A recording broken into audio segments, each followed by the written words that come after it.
for today's video is install natin to sa ating Honda Click, no? Itong radiator cover na to is binigay lang to sa atin, kaya need natin gamitin para matuwa naman yung nagbigay.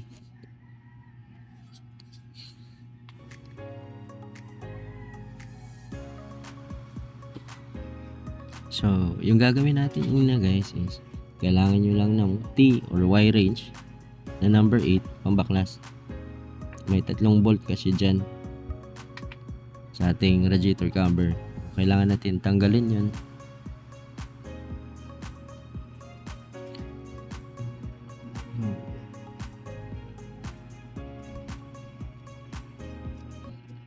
So, para matanggal natin yung nasa sulok guys is kailangan natin baklasin yung side skirt. Kasi since wala naman akong tools, so wala akong magagawa. Y range lang yung meron ako eh.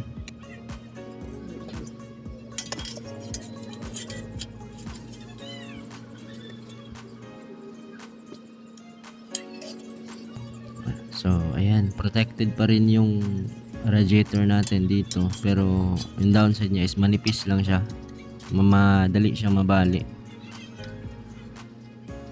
Mura lang naman to eh.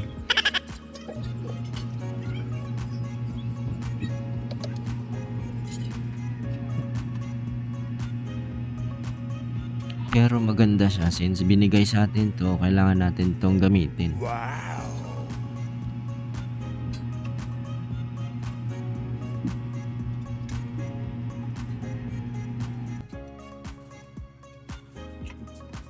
Ayan pala siya. So, ayan guys.